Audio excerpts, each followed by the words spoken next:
Top 10 Indian CEOs, 10 शक्तिशाली भारतीय CEOs. दोस्तों, भारत बहुत ही पुराने समय से विश्व गुरु रहा है। हमने दुनिया को बहुत सारे स्कॉलर्स दिए हैं और बहुत सारे ऐसी शख्सियत भी भारत से निकली हैं जिन्होंने दुनिया को मैनेजमेंट सिखाई। इसके अलावा टेक्निकल और कल्चरल नॉलेज में भी इंडिया किसी से भी पीछे नहीं था। उदाहरण के लिए आप स्वामी विवेकानंद, राजा राम मोहन रॉय, चाणक्य और सबसे ज्यादा प्रभावशाली महात्मा गांधी को देख सकते हैं। लेकिन क्या 21वीं सदी में भारत विश्व गुरु नहीं रहा? क्या हमारे पास अब वो मैनेजमेंट एबिलिटी नहीं है? अगर आपको लगता है कि ऐसा है तो इस वीडियो को पूरा जरूर देखें, क्योंकि इस वीडियो में हम बात करेंगे उन 10 सीईओज की जिन्होंने पूरी दुनिया में भारत का बोलबाला कायम रखा है। वीडियो में आगे बढ़ने से पहले हमारे चैनल टॉप 10 हिंदी को सब्सक्राइब करना ना भूलिएगा। 10. इंदिरा नूई। पेप्सिको की एक्स सीईओ इंदिरा नूई को कौन नहीं जानता। इंदिरा नूई में उनके को वर्कर्स को हमेशा एक अच्छे लीडर के गुण दिखाई देते थे। इंदिरा नूई का विजन और उनकी अपनी गलतियों को एक्सेप्ट करने की खूबी ही उनसे सबसे अलग बनाती थी। पेप्सिको की इस सीईओ की लीडरशिप का प्रभाव उनकी कंपनी के रिजल्ट खुद बताते हैं। पेप्सिको का साल 2006 में 2,51,000 करोड़ रुपए का रेवेन्यू साल 2017 तक बढ़कर 4,60,000 करोड़ रुपए हो गया और लास्ट ईयर के एंड तक उनकी कंपनी का शेयर होल्डर रिटर्न 62% तक पहुंच चुका था। इंदिरा नूई ने अपनी कंपनी में परफॉर्मेंस विद पर्पस विजन को शुरू किया, जिसकी वजह से उनकी कंपनी को लॉन्ग टर्म की ग्रोथ मिली और साथ ही साथ इसका सोसाइटी और एनवायरनमेंट पर भी अच्छा प्रभाव पड़ा। पिछले साल अक्टूबर में इंदिरा नूई अपनी पोस्ट से रिटायर हो गई। उन्होंने अपने पीछे एक ऐसी कंपनी छोड़ी जिसका फ्यूचर अपार संभावनाओं से भरा है। इंदिरा नूई का जन्म तमिलनाडु के मद्रास शहर में हुआ था। उन्होंने अपने bachelor degree Madras Christian college और एमबीए डिग्री IIM कोलकाता से प्राप्त की। अपना career Johnson and Johnson company में एक प्रोडक्ट मैनेजर के तौर पर शुरू करने से लेकर पेप्सिको कंपनी के सीईओ बनने तक के सफर में इंदिरा ने उन तमाम आने वाली महिलाओं के लिए भी नए रास्ते खोल दिए हैं जो अपनी जिंदगी में कुछ बड़ा कर पाने की चाह रखती हैं। आज की डेट में इंदिरा अमेज़न कंपनी के बोर्ड ऑफ डायरेक्टर की एक मेंबर के रूप में काम कर रही हैं। 9. जॉर्ज क्यूरियन। साल 2015 में जॉर्ज क्यूरियन स्टोरेज और डेटा मैनेजमेंट कंपनी नेटऐप के सीईओ चुने गए थे। इससे पहले सितंबर 2013 से लेकर मई 2015 तक करीब 2 सालों के लिए वो इसी कंपनी में प्रोडक्ट ऑपरेशन के एग्जीक्यूटिव वाइस प्रेसिडेंट थे। साल 2011 में क्यूरियन ने स्टोरेज सॉल्यूशन ग्रुप के सीनियर वाइस प्रेसिडेंट के रूप में नेटऐप से जुड़े थे। नेटऐप के सीईओ के रूप में जॉर्ज क्यूरियन की सैलरी 95 करोड़ रुपए तक की है। जॉर्ज क्यूरियन का जन्म केरल के कोट्टायम जिले में हुआ था। उन्होंने bachelor in engineering Princeton university से और MBA स्टैनफोर्ड यूनिवर्सिटी से की। अपने करियर की पहली जॉब उन्होंने 1996 में ऑरेकल कंपनी में की थी, जहां उन्होंने प्रोडक्ट मैनेजमेंट और डेवलपमेंट डिपार्टमेंट में काम किया।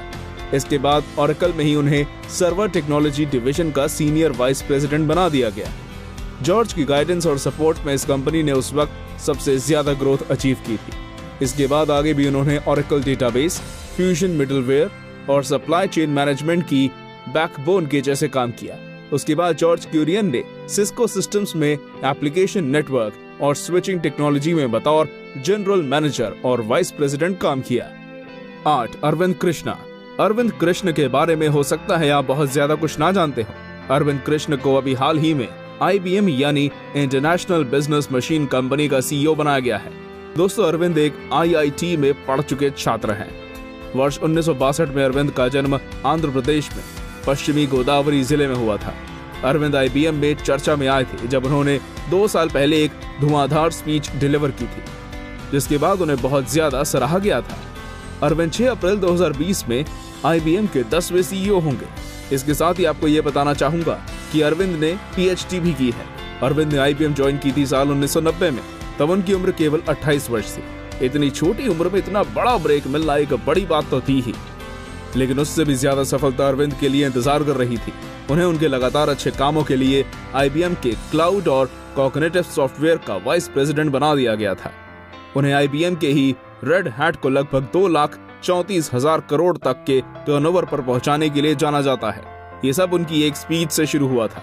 हम ये उम्मीद करते हैं कि अरविंद जी भी सुंदर पिचाई, सत्य नडेला और शांतनु नारायण की तरह भारत का नाम ऊंचा करेंगे। 7. संजय मेहरोत्रा। उत्तर प्रदेश के कानपुर में पले बड़े संजय मेहरोत्रा आज के टाइम पर माइक्रोन टेक्नोलॉजी इनकॉर्पोरेशन के सीईओ हैं। इसके अलावा संजय 1988 में बनी सैनडिस्क कंपनी के को फाउंडर भी हैं और वे 2016 तक उसके सीईओ भी रह चुके हैं। उसके बाद सैनडिस्क को वेस्टर्न डिजिटल नाम की कंपनी द्वारा खरीद लिया गया। संजय ने इलेक्ट्रिकल इंजीनियरिंग और कंप्यूटर साइंस में अपनी बैचलर्स और मास्टर्स की degree university of California Berkeley से प्राप्त की है। संजय मेहरोत्रा ने non volatile semiconductor memory industry में 30 से ज्यादा साल तक काम किया है। इसके अलावा मेहरोत्रा के नाम पर 70 से भी ज्यादा पेटेंट्स हैं। उन्होंने नॉन वोलेटाइल मेमोरी डिजाइन और फ्लैश मेमोरी से जुड़े कई आर्टिकल्स भी पब्लिश करवाए हैं। माइक्रोन के सीईओ रहते हुए मेहरोत्रा को अमेरिका की सेमीकंडक्टर इंडस्ट्री एसोसिएशन में वर्ष 2019 के लिए चेयरमैन भी बनाया गया था। 6. फ्रांसिस्को डिसूजा। फ्रांसिस्को डिसूजा भारतीय मूल के बिजनेसमैन हैं। इनका जन्म कीनिया के नैरोबी शहर में हुआ था। वर्तमान में वे कॉग्निजेंट कंपनी के सीईओ होने के साथ साथ बोर्ड ऑफ डायरेक्टर के मेंबर भी हैं। कॉग्निजेंट एक प्रोफेशनल सर्विसेज कंपनी है जो पूरी दुनिया में फैले अपने क्लाइंट्स को उनके बिजनेस, ऑपरेशन और टेक्नोलॉजी मॉडल्स को डिजिटली सेटअप करने में मदद करती है। उन्होंने अपनी ग्रेजुएशन बिजनेस एडमिनिस्ट्रेशन में मकाऊ की यूनिवर्सिटी ऑफ ईस्ट एशिया से पूरी की। उसके अलावा उन्होंने पिट्सबर्ग की कार्नेगी मेलोन यूनिवर्सिटी से एमबीए भी किया है। साल 1994 में फ्रांसिस्को ने कॉग्निजेंट कंपनी को फाउंड किया था और 2007 से ही वो इस कंपनी के सीईओ की सीट संभाल रहे हैं।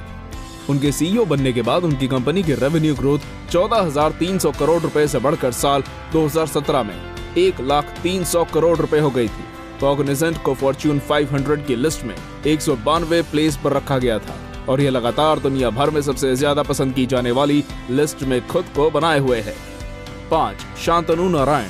Shantanu Narayan presently Adobe systems incorporation के सीईओ हैं। साल 2005 में उन्हें इस कंपनी का प्रेसिडेंट चुना गया था, जिसके बाद धीरे धीरे आगे बढ़ते हुए उन्होंने कंपनी के सीईओ बनने तक का रास्ता तय किया। इसके अलावा साल 2019 में उन्हें भारत के सबसे बड़े सम्मान में से एक पद्मश्री से भी नवाजा गया था। तेलंगाना के हैदराबाद में साल 1962 में शांतनु का जन्म हुआ था। शांतनु ने ओस्मानिया यूनिवर्सिटी से इलेक्ट्रिकल और कम्युनिकेशन इंजीनियरिंग में अपनी ग्रेजुएशन पूरी की। साथ ही साथ उन्होंने बर्कले की यूनिवर्सिटी ऑफ कैलिफोर्निया से एमबीए और ओहायो की ग्रीन स्टेट यूनिवर्सिटी से कंप्यूटर साइंस में मास्टर्स भी किया। उनके करियर की शुरुआत एप्पल कंपनी से हुई, जहां उन्होंने सिलिकॉन ग्राफिक्स के कई प्रोजेक्ट्स पर काम किया और एक नई डिजिटल फोटो शेयरिंग कंपनी पिक्ट्रा भी बनाई। शांतनु की लीडरशिप और गाइडेंस में एडोबी जल्द ही फॉर्च्यून 500 की लिस्ट में भी शामिल हो गया। शांतनु को अमेरिका के एक्स प्रेसिडेंट द्वारा उनके अपने मैनेजमेंट एडवाइजरी बोर्ड का मेंबर भी अपॉइंट किया गया था। 4. निकेश अरोड़ा। निकेश अरोड़ा सॉफ्टबैंक कॉर्पोरेशन के एक्स सीईओ और प्रेसिडेंट रह चुके हैं। उन्होंने अक्टूबर 2014 से लेकर जून 2016 तक सॉफ्टबैंक के लिए काम किया। सॉफ्टबैंक से जुड़ने से पहले निकेश गूगल में हाई प्रोफाइल एग्जीक्यूटिव थे और उन्होंने कई सारे सीनियर ऑपरेटिंग लीडरशिप रोल्स भी संभाले थे। सॉफ्टबैंक के साथ काम करते हुए 2 सालों में उन्हें 1500 करोड़ रुपए की सैलरी दी गई थी, जो दुनिया में किसी एग्जीक्यूटिव को दी गई सबसे हाई सैलरी थी। यूपी के गाजियाबाद में साल 1968 में जन्मे निकेश की शुरुआती पढ़ाई दिल्ली के एयरफोर्स स्कूल में हुई थी। उन्होंने IIT BHU से इलेक्ट्रिकल इंजीनियरिंग में अपनी ग्रेजुएशन पूरी की। इसके साथ ही थोड़े टाइम के लिए विप्रो कंपनी के साथ भी काम किया। इसके बाद उन्होंने मैसाचुसेट्स की बॉस्टन यूनिवर्सिटी से MBA की डिग्री ली। इसके बाद उन्होंने 2000 में गूगल कंपनी ज्वाइन की, जो उस वक्त तक इतनी बड़ी कंपनी नहीं थी। उसके बाद उन्होंने 2014 में गूगल से विदा लेकर सॉफ्टबैंक ज्वाइन किया। 3. संजय कुमार झा। संजय कुमार झा सेमीकंडक्टर फाउंड्रीज के बिजनेस में एक जाना माना नाम है।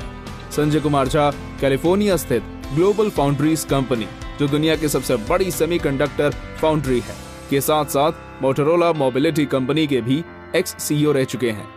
उससे पहले वे क्वालकॉम कंपनी के चीफ ऑपरेटिंग ऑफिसर भी रह चुके हैं। 9 मार्च 2018 को संजय ग्लोबल फाउंड्रीज के सीईओ की पोस्ट से रिटायर हो गए। संजय कुमार झा का जन्म 1963 में बिहार में हुआ था।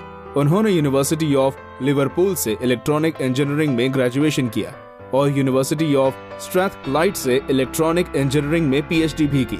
साल 2011 में उन्हें यूनिवर्सिटी ऑफ स्ट्रैथक्लाइड द्वारा डॉक्टरेट इन साइंस की ऑनररी डिग्री भी दी गई थी।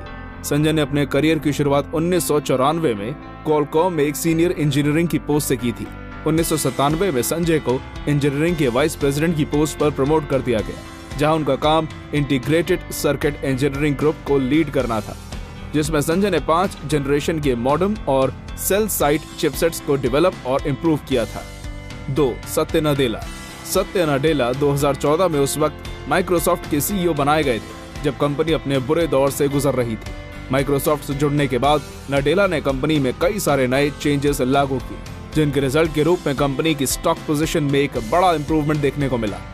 अपने कंपटीशन के साथ पार्टनरशिप करके, ओपन सोर्स सॉफ्टवेयर प्रोजेक्ट्स करके और पूरी कंपनी को एक मेन मिशन से जोड़कर माइक्रोसॉफ्ट कंपनी वापस अपनी पोजीशन हासिल करने में कामयाब हो गई। सत्य 4 फरवरी 2014 को ऑफिशियली माइक्रोसॉफ्ट के सीईओ अपॉइंट किए गए थे। उनसे पहले के सीईओ स्टीव बॉलमर ने अगस्त 2013 में बिल गेट्स को अपना इस्तीफा सौंप दिया था।